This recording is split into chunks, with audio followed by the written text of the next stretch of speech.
Wisconsin is only the beginning. For Liberty News Network, I'm Tom Eddlem reporting. The recall election of Wisconsin Governor Scott Walker and the government union controversy that provoked it is over. Or is it? Walker won the June 5 recall election by a wider margin of victory than his 2010 election in the midst of the Tea Party ferment. On the surface, one would think that this confirms that the Tea Party movement was not just a flash in the pan, and that advocates of responsible spending policies have the solid backing of the voters. And in some sense, this is true. But the Wisconsin controversy is also part of a global phenomenon that is inevitably coming to America in every state and the federal government. The entitlement crisis is a problem facing every governmental unit in the United States, and the entitlement crisis is the reason Greece is in bankruptcy and facing political chaos.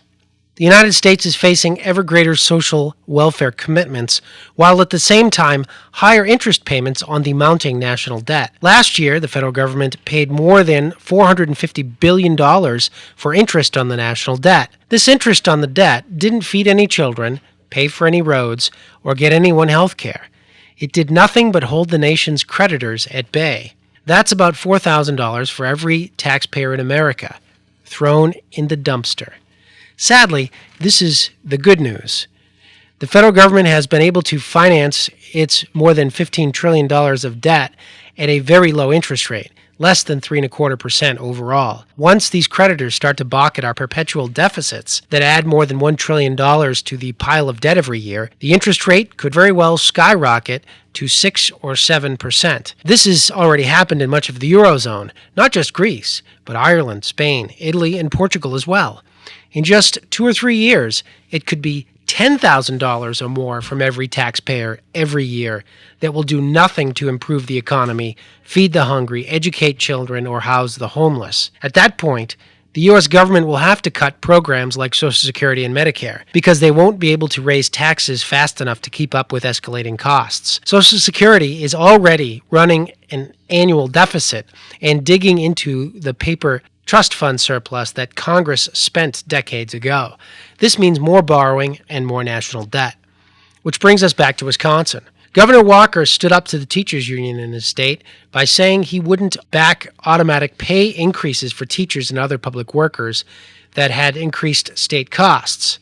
Walker did not call for cuts, but only for limits on future increases. But the way the nation's finances are going, we will soon be facing Greek-style choices where cuts are not only necessary, they aren't even enough to cover the costs for the losses in national debt. This will not just happen in Wisconsin, but in all 50 states.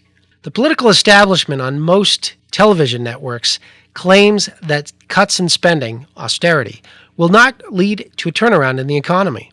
Establishment mouthpieces actually claim that we've got to continue deficit spending for a few more years to get the economy moving and grow our way out of the deficit. But the establishment is pointing the United States toward an economic disaster, as there's a correlation between economic growth and having a high national debt service. Consider this chart of the 30 most developed nations and their economic growth last year compared with their national debt as a percentage of gross domestic product. There's no truth to this establishment myth that more debt is the path to growth. To the contrary, it's the path to destruction of growth. And it's the prime reason this has been one of the most anemic recoveries in U.S. history. The only times the U.S. pulled out of major depressions have been through major cuts in spending, to the point of not just a balanced budget, but a budget surplus. One of the most cherished myths of the left is that Roosevelt's spending got the United States out of the Depression. But that line is a lie. Unemployment under Roosevelt never fell below 14.3%, far worse than our recession ever got, until they started drafting men into the armed forces for the Second World War. Faced with this hard data from official U.S. government sources, the left sometimes has two fallback positions. Neither of these have any basis in fact either, however. The first fallback position of the left is that the Great Depression continued into World War II because of an austerity bout in 1936, where major budget cuts left the government spending so much less money that it created the recession of 1937. But the federal government only had minor spending cuts in 1937, and they didn't take effect until 1938.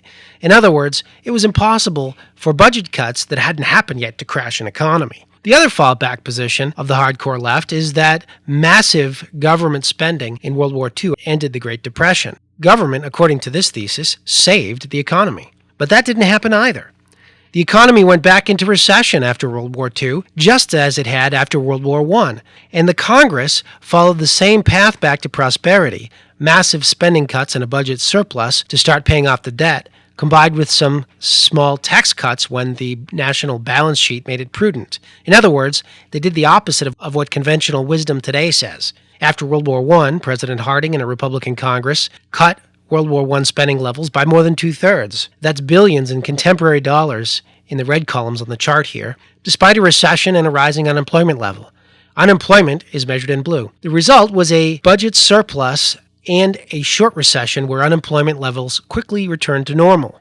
Same thing happened after World War II with a Democratic Congress and a Democratic president. Federal spending, again represented in billions of nominal dollars in red, was cut, and unemployment in blue was also cut. Only during the Depression, when deficits, federal spending, and debts rose at record levels, did the unemployment rate stay high. And that's the verdict of history. No nation has piled up huge national debts and prospered, ever. Americans have a choice of spending cuts now when they will hurt some, or later when they will hurt much more. The Wisconsin controversy is only a taste of what is to come, especially if this nation continues to pile on debts and pay ever more in interest on that debt. Greece is in riots against their politicians. Sadly, few in Greece realize that it was the big spending politicians who brought them to their current level of deprivation. Americans, who have the example of Greece's profligacy, cannot say that no one warned them. For Liberty News Network, I'm Tom Eddlem reporting.